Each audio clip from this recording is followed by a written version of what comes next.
Olá, estamos aqui com mais um episódio, o nosso 11º episódio, e hoje nós estamos com a nossa convidada, a mestre em psicologia, Ana Fábia Reis, e ela vai falar um pouco com a gente a respeito de um tema extremamente importante que é regulação emocional. Será que nós podemos lidar melhor com o que a gente sente?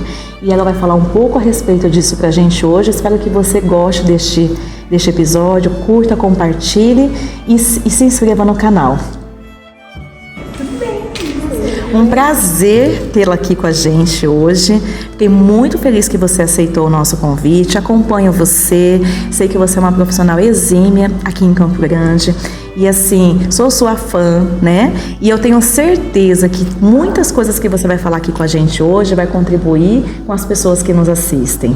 Então pode se apresentar, falar um pouco a respeito do seu trabalho, fica à vontade. Primeiro eu quero te agradecer o convite, né? Muito obrigada, para mim é uma honra também estar aqui, né? Podendo contribuir com as pessoas que te seguem, né? Parabéns por esse trabalho, por essa iniciativa. E eu te agradeço de coração pelo convite. Eu que agradeço. Bom, começando então a respeito desse tema, regulação emocional, eu vou te fazer uma pergunta, Ana. O que seria regulação emocional para quem nos assiste? É bem simples, assim, de explicar, mas é difícil de ver na prática, né? Porque é a capacidade de regular, né? De organizar dentro da gente, de saber lidar, na verdade, com as nossas emoções, né? É lidar de uma forma saudável com aquilo que a gente sente. Então, a explicação é fácil, é só lidar de uma forma saudável com o que a gente sente. O difícil é viver na prática, porque, principalmente, a gente não entende as nossas emoções, né? Nós, eu acho assim, a nossa geração, nós nunca fomos ensinados nada sobre emoções. Hoje as crianças têm esse benefício na escola, desde pequenininho elas têm uma matéria obrigatória que é sobre como lidar com as emoções, né? Que é de inteligência emocional, então já é uma grande contribuição.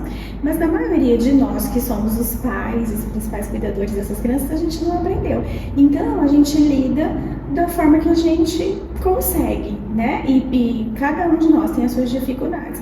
E o que eu percebo, assim, a gente tem muitas crenças disfuncionais sobre o que é que são as emoções, sobre se eu sinto determinada coisa, o quanto eu sou errado ou inadequado porque eu sinto aquilo, né? É justamente disso que eu tô te dizendo, a gente não entender o que é que significam as emoções, quais são os propósitos dela na nossa vida, né? De cada emoção, elas têm um propósito, mas a gente não sabe disso. Por que a gente sabe? A gente sente, e aí aquilo é ruim, é desconfortável, a gente acha que tá errado, e a gente tenta dar um jeito, do nosso jeito, que às vezes é um jeito disfuncional, de lidar com elas. E aí a gente tem um grande problema. Então as emoções em si, elas não são um problema.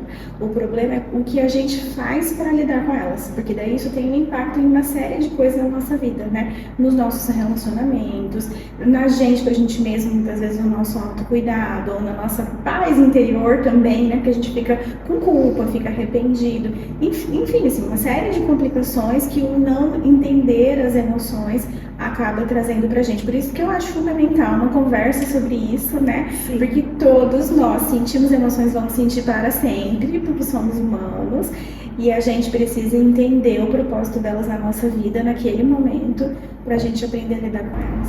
Sim, agora você trouxe uma palavra chamada culpa. Eu achei bem importante pegar essa palavra, porque assim, nós percebemos o quanto que as pessoas têm dificuldade. E aí quando a gente traz a palavra culpa, eu também posso elencar com a palavra perdão, ou a falta desse perdão. Então às vezes as pessoas estão em sofrimento, em grande sofrimento, por essa falta de perdão e por essa culpa que elas carregam. O que você daria de sugestão, Ana, para as pessoas que nos assistem hoje, como lidar melhor com esse sentimento, essa emoção também, que vem aí em decorrência dessa culpa ou dessa falta de perdão? Então, sobre a culpa, é importante a gente pensar o seguinte, que ela sinaliza alguma coisa para nós, né? Na maioria das vezes a gente sente culpa quando a gente está contrário a algum valor nosso, quando o nosso comportamento foi num sentido que a gente acabou infringindo algum valor específico, por isso a gente se sente mal. Então é importante entender o propósito dela na nossa vida, por que ela surgiu, né? É como se ela fosse um alerta, ela te dissesse assim, ó, você tá errado, você tá indo para um caminho que não é o caminho que você valoriza. Então a gente precisa parar, entender o que é que está acontecendo, né? Quais foram os valores que a gente passou por cima, que o nosso comportamento se desviou para lá, e voltar a entrar em contato com esse valor e tentar reparar o erro. É aí que surge a ideia do perdão, né? O perdão, no mesmo sentido, é você olhar para o que você fez errado e você se colocar como disposto a pedir perdão, e também a abertura que a gente precisa ter quando o outro vem pedir perdão para nós, né? É uma questão de flexibilidade, de poder rever os conceitos, ver que às vezes a coisa que o outro fez realmente machucou, realmente foi significativa, mas que se essa relação é valorosa para mim, eu posso me abrir para a gente continuar juntos, né? Para a gente continuar conseguindo ter uma relação, né? Então sempre a gente vai pensar sobre isso, o que é que está por trás, né? Qual é o meu valor que tem por trás disso, que o meu comportamento não está alinhado com este valor. E sabe uma coisa que eu percebo também, Ana? Você falou a respeito de continuar com essa relação ou não, uma amizade, enfim. E às vezes também ter essa condição de falar assim, eu te perdoo, mas comigo não dá mais para caminhar. Sim. E fazer as pazes, não gerar uma culpa dentro da pessoa também. Eu acho que tem pessoas que às vezes destoam muito do que a gente acredita, do que a pessoa... É muito discrepante as ideias, é muito divergente a caminhada. E às vezes a gente também ter esse autoconhecimento de dizer assim... essa pessoa não combina muito com o meu jeito de ser, está me fazendo mal, mas eu perdoo a situação, não tenho raiva dessa pessoa, mas não vou caminhar mais com ela. E eu vejo que isso gera muita culpa. É como se as pessoas tivessem assim, obrigação. Eu perdoei o que ela me fez, eu perdoei o que ele me fez, e eu tenho que continuar convivendo com ele, sabendo que ele vai fazer de novo, ela vai fazer de novo. Então isso gera muita angústia nas pessoas, eu percebo isso. Sim, e é uma questão até mesmo de autorresponsabilidade nossa com a gente mesmo, né? Eu entendo que o perdão é quando você precisa se alinhar com os seus valores e você ficar bem com isso. Então, se é da minha parte que eu vou te perdoar, né? Exatamente isso que você está falando. Eu não quero mais carregar essa angústia dentro de mim. Eu quero que a gente fique resolvido e não necessariamente que a gente vai ficar perto, né? Porque se isso me faz mal, eu tenho que cuidar de mim. Eu preciso também me proteger e estou tudo bem, estamos resolvidos, porém cada um vive a sua vida e o seu caminho, e quando não dá mais, que pena, que triste, mas isso pode acontecer e é tudo bem também, assim, né? Eu vejo que às vezes isso acontece até mesmo dentro da família, né? Filhos que precisam perdoar os pais, mas que às vezes não conseguem ter um relacionamento, e às vezes tem muito dessa culpa do julgamento de que não pode, porque dentro da família a gente tem que viver todo mundo bem em união. Claro, seria o melhor dos mundos, mas somos humanos e às vezes a gente não vai conseguir se encaixar mesmo, né? Então existem coisas que a gente vai ter que pesar, o quanto isso é saudável para mim, o quanto eu escolho permanecer nisso ou não, né? No sentido de se cuidar e de se preservar mesmo. Sim, e eu acho muito importante essa parte de buscar às vezes ajuda terapêutica mesmo, ajuda profissional. Porque é difícil, são decisões difíceis, e aí a gente entra num outro viés de espiritualidade, de crenças que as pessoas têm, de que eu preciso conviver porque eu não sei amar ao próximo, eu não sei respeitar o outro, eu não sei conviver, então o problema está comigo. Nem sempre é com a pessoa. E aí também gera uma culpa, também gera angústia, também gera ansiedade. Já que a gente vai falar de ansiedade, o que você diria? Porque assim, tem uma parte da ansiedade que ela é saudável, ela é protetiva, inclusive para a espécie, para a continuidade da gente aqui neste mundo. O que você falaria? Porque aí a gente está falando um pouco da ansiedade um pouco mais patológica mesmo, onde tem crise de pânico, onde as pessoas ficam angustiadas, onde elas têm fobia social, por questões até de relacionamentos mesmo. O que você falaria para essas pessoas que nos assistem como prevenção ou como alguma estratégia mesmo para promoção de saúde? Primeiro ponto é entender isso, que a ansiedade nem sempre é patológica, né? Sim. E que a ansiedade, ela tem este papel realmente de nos proteger e de nos motivar. O problema, quando ela está desregulada, que daí é a desregulação emocional, é quando ela vem numa intensidade muito grande, exatamente como você falou, né? Aí ela se torna patológica. Então, quando a gente começa a sentir isso com muita intensidade, não passa, né? Quando começa a acordar já ansioso, ou não dormir direito, enfim, uma série de consequências fisiológicas também. Daí a ansiedade já foge do limite daquilo que é saudável, daquilo que a gente consegue regular sozinho, né? Então sempre a melhor dica, assim, que eu entendo é que se isso está trazendo muito sofrimento, procure a ajuda de um profissional, até para você avaliar até que ponto a gente vai precisar só de um psicólogo para te ajudar, porque tem muita gente com caso de ansiedade significativo que vai precisar de uma ajuda, mas só o psicólogo já consegue. E tem muitas pessoas que, inclusive, vão precisar de medicação porque só a terapia não vai dar conta, né? Então, o mais recomendado é assim, não deixe chegar no último nível. A gente tem muito preconceito, às vezes, com buscar ajuda, e aí você só vai contar no fundo do poço. Hoje, ainda bem que essas coisas já estão melhores, mas acho que até esse programa para ajudar a gente a pensar nisso, né? Então, se assim, tá atrapalhando o meu sono, tá atrapalhando o meu rendimento durante o dia, porque eu fico com muita coisa na cabeça, muitas preocupações, busca ajuda logo, né? Mas, o que a gente pode fazer de dicas, como você disse, assim, uma dica fundamental e a prescrição obrigatória no tratamento de ansiedade, se a gente precisa passar isso para o paciente, são intervenções fisiológicas. Então, a prática de exercícios físicos regulares, né?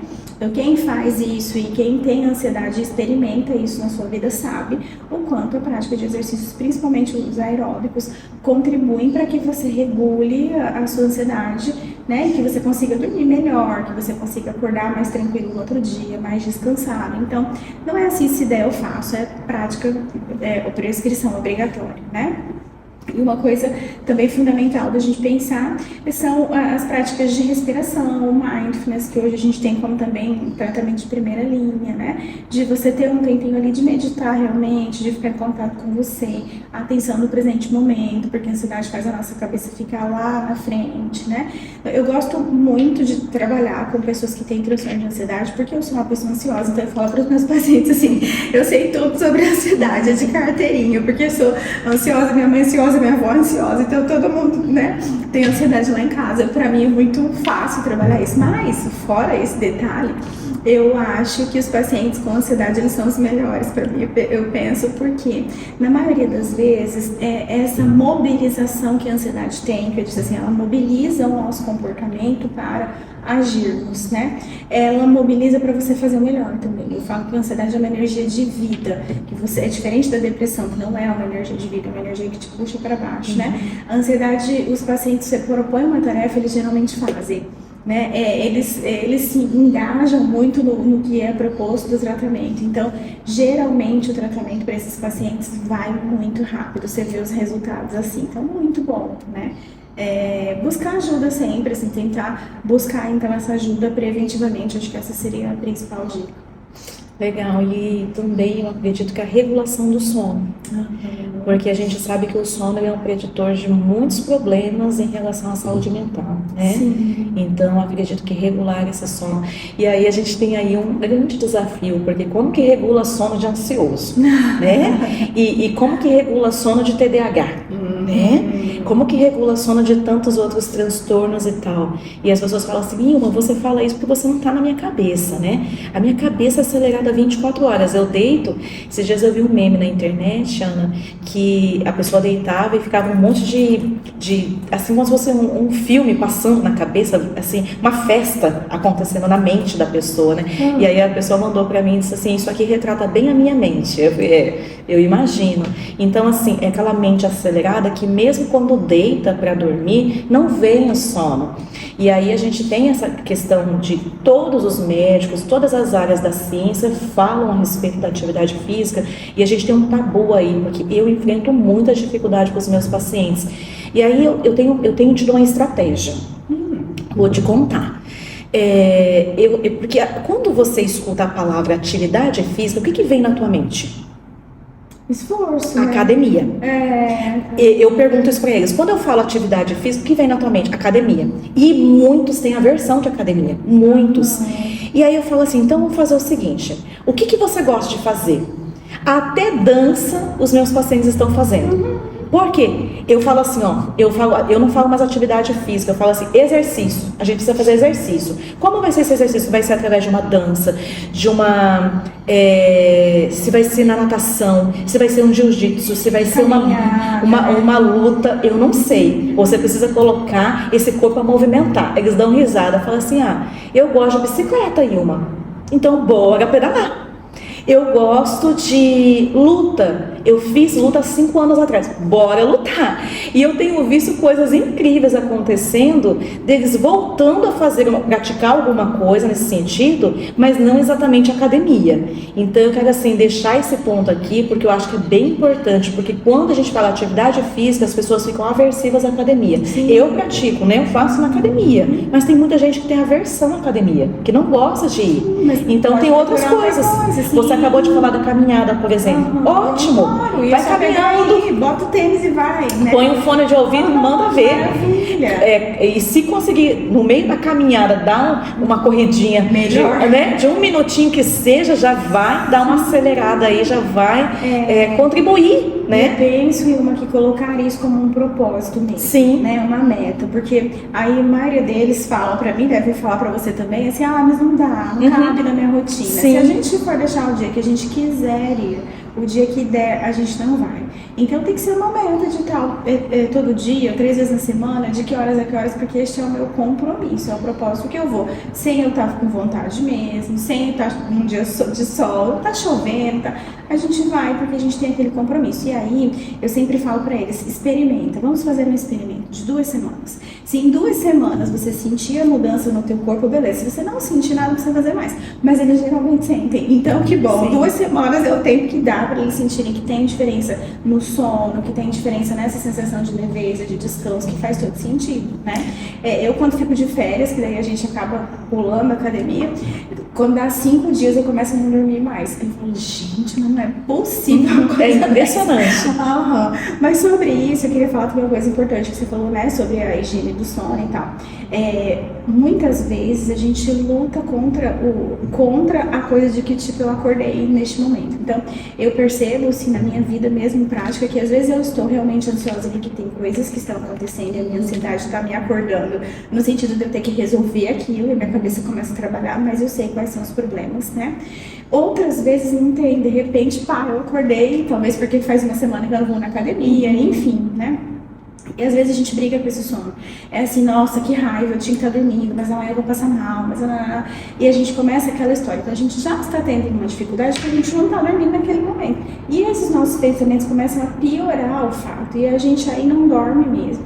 Então o que eu tenho feito e tenho ensinado os meus pacientes a fazerem é uma técnica de aceitação. Tipo, aceita que neste momento você acordou e tá tudo bem, e espera para ver até que horas você vai ficar acordado, que horas você vai dormir. Então eu entendi que quando a minha cabeça parou de brigar com o fato de eu estar acordada à noite, eu durmo mais rápido. Eu consegui perceber isso, então, acordei. Em vez de eu começar, nossa, mas que droga, amanhã, é assim, nossa, acordei. E agora, vamos ver até que horas vai. Geralmente acaba daqui a pouquinho, tô dormindo que eu nem vejo, né? E tem outras horas que não, que eu vou acordar, mas só do fato de eu aceitar, eu parei de lutar, eu fico melhor com isso. Então, ok, tem noites que eu vou dormir rápido, tem noites que eu não vou dormir rápido, e aí eu vou ter que lidar com isso no outro dia. Então, isso também é uma questão de regulação emocional, né? Em vez de eu fazer daquele fato um grande problema e ficar mal-humorada, e ficar irritada, e passar outro dia com raiva do fato de eu não ter dormido, eu aceito, eu relevo e eu tento me regular, para que mesmo que eu não tenha dormido no outro dia, isso não me impacte tanto, porque eu regulei essa emoção melhor, né? Não fiquei tão irritada, não fiquei tão nervosa. Então, a aceitação, que é uma coisa que a gente trabalha muito também em terapia, né? Aceitar as coisas como elas são, o que dá pra mudar, vou mudar, o que não dá, paciência, vou ter que lidar com isso, né? Você me lembra então da ACT, terapia de aceitação e compromisso. E a gente precisa ter esse compromisso com a gente. Eu acho que para regular as nossas emoções, a gente precisa ter mais compromisso com a gente. E como a gente vive muito voltado para o outro, nosso olhar é muito para o outro, eu percebo muito assim na prática, Ana, as pessoas sempre voltadas assim, em agradar o outro, fazer pelo outro, ajudar o outro. Isso é um altruísmo, é bondade, generosidade. Só que a gente sabe aí pela teoria dos esquemas, que esse autossacrifício elevado muitas vezes me descaracteriza. Então, enquanto eu estou lá servindo muito o outro, eu tenho que ter um equilíbrio em relação ao outro e a mim. Porque senão, o que acontece? Eu despersonifico, né? E aí quem cuida de mim? E eu tenho perguntado isso, quem está cuidando de você? Como assim, Ilma? Eles assustam quando eu faço essa pergunta. Não, porque parece que você está cuidando de todo mundo e está indo super bem, né? Parece que tá indo super bem, mas eu também percebo um sofrimento, um desgaste. Então, há quanto tempo você não cuida de você? Então, às vezes é uma coisa que choca na sessão de terapia, choram, né? Porque entra em contato com aquela realidade que talvez não tinha parado para pensar até o momento, mas eu acho muito importante para quem nos assiste hoje, pare um pouco e pense como você está cuidando de você. E aí eu trago até uma questão que eu gosto muito de falar. Falam-se muito de amor ao próximo, tá? Temos que amar ao próximo, mas como a nós mesmos. Então, amar o próximo, mas a gente também precisa se amar, né? E a gente precisa se amar em primeiro lugar, porque se a gente não se ama, como é que a gente ama o outro? Eu só consigo dar o que eu tenho. Então, se eu tô dando tudo que eu tenho pro outro, não dou pra mim, vai ficar vazio. Sim. Uma hora essa conta vai chegar e vai desregular nossas emoções. Sim. Então eu vou ficar aquela pessoa mais amarga, porque aí eu tô dando meu amor pro outro, Ana, e esperando que o outro me devolva, que o outro me ame e me supra no meu vazio existencial. E aí a gente vê muitos problemas de vazio existencial, crises existenciais, a gente vê muito problema de propósito de vida, falta de sentido de vida nas pessoas, por essa doação que também fica desregulada. Então, quando a gente fala de regulação emocional, eu acho que a gente pode falar dessa emoção que é tão linda, que é o amor. O que você pode contribuir com a gente em relação a isso? Amor é uma palavra bonita, é um sentimento maravilhoso, mas tudo em excesso, né? Eu sempre falo assim, tudo em excesso está compensando uma falta. Sim. Tudo que está desregulado está sinalizando para a gente alguma coisa que não está legal. Então, o que você diria para a gente, para quem nos assiste, a respeito do amor? Porque assim, né, o amor é uma emoção que é fácil de lidar. A gente costuma separar as emoções entre as que são agradáveis de sentir e as que não são agradáveis, não as que são boas e ruins, né? Como ela repercute no meu corpo, como ela é. O amor é fácil de lidar, mas é exatamente o que você falou. O excesso de qualquer coisa é uma desregulação emocional. Então, a gente precisa pensar assim, que a desregulação é quando a emoção não está no nível exato do que ela precisa ser sentido. Então, se eu sinto demais ou se eu sinto de menos, ela está desregulada, né? Na verdade, a gente não sente de menos, a gente acaba não percebendo, né? É claro que assim, tem gente que tem muito mais dificuldade com as emoções, então até a alexithymia, né, é um termo que dá para as pessoas que não sentem nada, né? Mas que nesse espectro do quanto a emoção deve ser sentida, se a gente pensasse que, às vezes a gente pensa em desregulação emocional, a gente pensa em estar na ponta do espectro, né? Muito intenso. Então, por exemplo, do amor, se eu sentir muito amor, isso está desregulado, mas se eu também não sentir nada, é zero, também está desregulado. Então, o amor, como todas as outras emoções, precisam ser regulados na medida certa, né? E aí eu gosto de pensar, como você falou, o amor a nós mesmos, às vezes ele tá lá no cantinho do espectro, tipo, quase nada, né? A autocompaixão, eu vejo isso muito. Você tá falando aqui do esquema de autossacrifício, de subjugação, né? E acontece muito isso quando a gente não tem consciência das nossas emoções, a gente não tem consciência das nossas necessidades, a gente não tem consciência daquilo que a gente precisava, né? E a gente vai atuando só de acordo mesmo com os nossos esquemas, que às vezes eu preciso colocar o outro em primeiro lugar e fazer o melhor que eu puder para que ele me valorize, para que ele me ame, para que ele não saia de perto de mim, e a gente não olha pra gente. Aí uma pontuação bem específica que eu queria fazer sobre isso é que nós, enquanto psis, né, um dos esquemas que a gente mais tem é o de autossacrifício.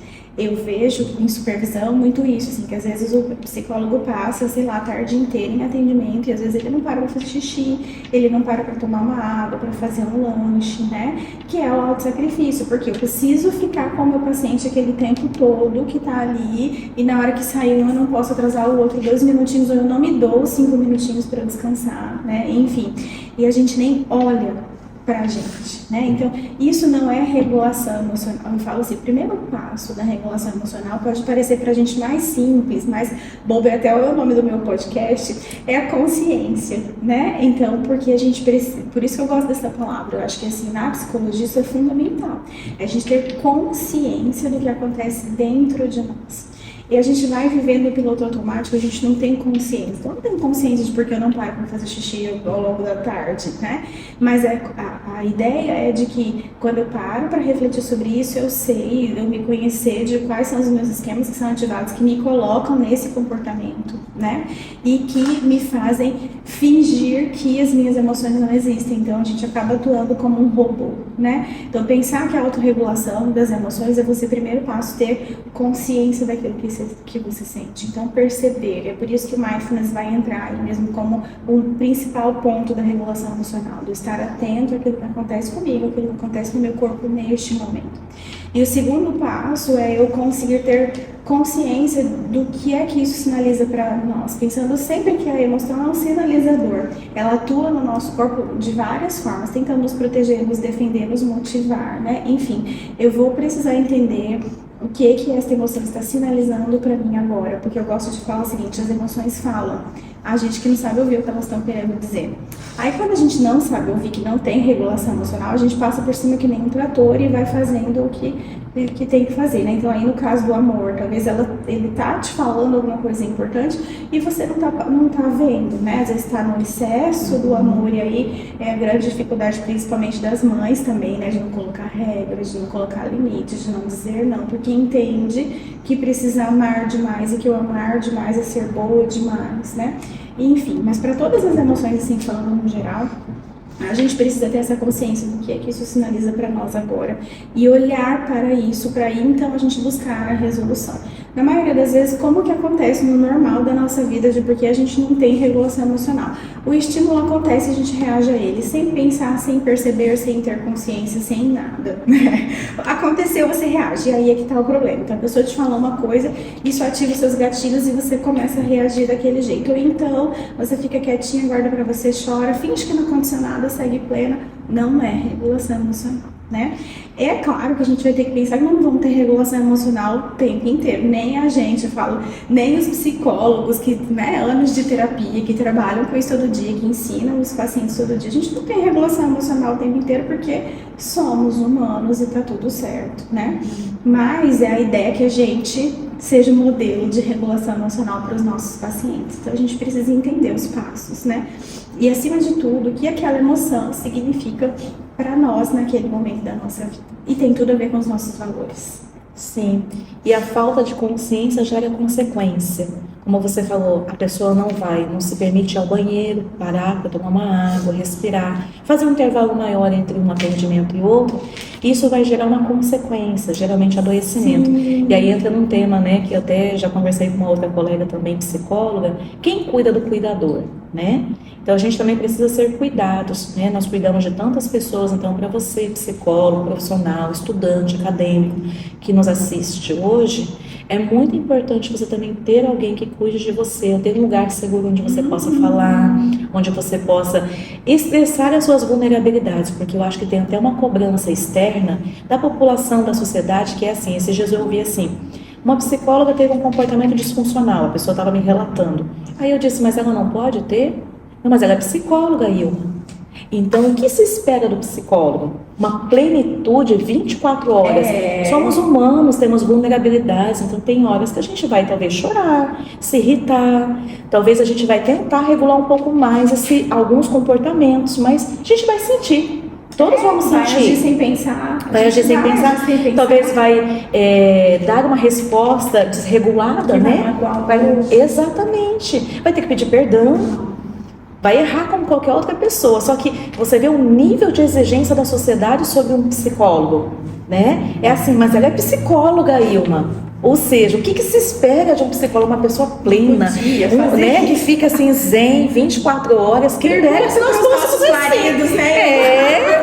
Né? Pergunta pra ele. Quem dera se fosse assim, né, Ana? Mas não é assim. O que a gente faz é estudar sobre isso, né? Também nos imbuir de conhecimento, autoconhecimento, para que a gente regule melhor, porque a gente vai ensinar pessoas também a se regular. E tá tudo bem quando não consegue se regular. Eu sempre tenho falado assim, ó, Ilma, mas eu recaí, né? Eu voltei a fazer o que eu fazia anteriormente. Tá tudo bem, tá tudo bem. É a nossa vulnerabilidade sendo exposta e nós temos uma vulnerabilidade, precisamos também aceitá-la e agora conduzir melhor esse processo para ver como que a gente vai fazer para lidar melhor com tudo isso.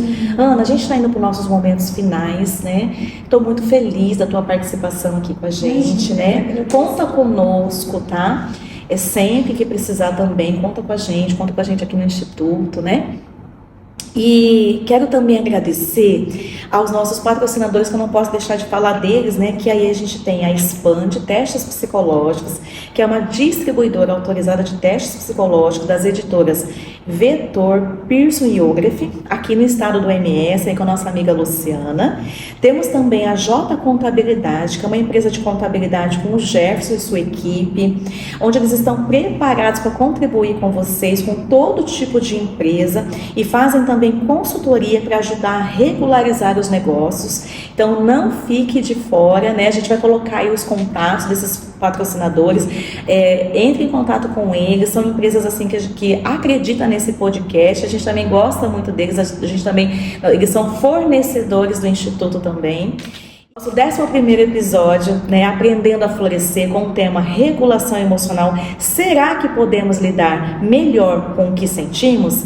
Eu acredito que nesses momentos finais, eu queria que você respondesse essa pergunta, Ana. O que você acha? Com certeza, nós podemos lidar melhor, né? E que bom, né? Acho que ainda mais a gente que acredita na psicologia, né? E a gente acredita que com certeza todos nós podemos lidar melhor com o que a gente sente. A gente pode fazer as pazes com as nossas emoções, porque elas não são vilãs, elas não precisam ser arrancadas, não precisam ser tiradas de dentro de nós. Elas precisam ser compreendidas e reguladas, porque elas têm um propósito, e o propósito delas é um bom propósito para a nossa vida, é um propósito de proteção, de cuidado. A gente só precisa entender por que ela está ali. De vez em quando elas são desconfortáveis e faz parte, né? Porque elas precisam mobilizar uma ação. Mas se a gente não entende isso, a gente vai passando por cima, né? Então a gente precisa ter consciência das nossas emoções, entender o que elas sinalizam sobre nós neste momento e buscar a melhor forma de regular, né? De lidar com elas. E aí, para a gente finalizar, eu gosto sempre de falar sobre a autocompaixão, né? Que é o que nos ajuda a ter um olhar para a gente de bondade, de generosidade, de nos acolher, né? E pensando que os comportamentos assim que fazem parte da autocompaixão é justamente a gente ter coragem de acessar a nossa dor, né? De entrar em contato com as nossas dores, com aquilo que é difícil pra gente. A gente ter sabedoria de olhar para elas e pensar nas melhores estratégias de como a gente vai lidar com elas, né? Então, essa coragem, né, de realmente entrar em contato com a dor e buscar a melhor forma de cuidar das nossas dores. Todos nós temos dores, todos nós sofremos. A gente precisa aprender a lidar com isso, porque é uma coisa que a gente vai continuar tendo até o resto da nossa vida, né? Então, a gente pode sim, que bom, né? É um caminho que não é fácil, um caminho que a gente precisa estar disposto e aberto, mas a psicologia está aí para ajudar quem precisar de ajuda, para viver melhor, né, com as suas emoções. Sim, e a questão de você falar de regulação emocional, a gente está aqui para regular a nossa vida diariamente, né? Regular as emoções, regular o que a gente precisa alinhar, na verdade, alinhar a nossa história, alinhar a nossa vida e também entender qual é o propósito da nossa existência. Então, acho que é muito importante, Ana, a gente entender por que nós estamos aqui. Temos um propósito, qual é esse propósito? Eu acho que quando a gente alinha isso, a gente regula melhor o que a gente sente, a gente se comporta de uma forma mais funcional também. E aí eu gostaria que você deixasse o contato, você tem um instituto também, capacita pessoas, profissionais. Eu sempre falo assim, essa missão de capacitar pessoas, ela é muito importante. Por quê? Porque é como se nós multiplicássemos o nosso conhecimento para que outras pessoas pudessem ser alcançadas através dessa ciência. Então, eu gosto muito de incentivar a pesquisa, o ensino, porque eu acho que através do conhecimento, o conhecimento liberta, né? O conhecimento, ele ajuda, ele auxilia as pessoas. Então, fala um pouco do seu instituto, né? Deixa o contato do seu instituto para as pessoas que nos seguem, né? Que estão aqui neste momento. Uhum. Então tem o Instituto Ana Flávia Weiss Clínicas, né, que é o atendimento psicológico para todas as faixas etárias. Nós somos 3 clínicas hoje, tenho muito orgulho disso, né, uma clínica só para atendimento infantil, uma para adolescente e uma para adulto, e o telefone de lá, vou dar o telefone do adulto, aí as meninas encaminham vocês lá, é 99008484, no Instagram é @Instituto Ana Flávia Weiss Clínicas, e eu tenho também a honra agora de ter uma pós-graduação em terapia cognitivo comportamental e terapia de terceira onda. Para o ano que vem nós temos 4 novas turmas turmas, tá? Então a gente vai ter TCC para adulto, TCC na infância e adolescência, contextuais, que é Interact, DDT e Compaixão, tudo em uma só, essa vale muito a pena. E terapia do esquema, né? Então, esses 4 novos cursos para o ano que vem. E aí, Ana Flávia Weiss, ensino o nosso Instagram, e você pode tirar suas dúvidas lá. Eu adoraria, ficaria muito feliz de ter alunos lá estudando comigo, né? De pertinho, assim, que eu acho que a gente tem essa missão mesmo, né? De nos capacitar para cuidar melhor dos pacientes que confiam na gente, né? Sim. De ter mãos cuidadosas e leais para cuidar dessas pessoas que colocam o que elas têm de mais precioso nas nossas mãos, né? Isso mesmo. Muito obrigada e até o próximo episódio.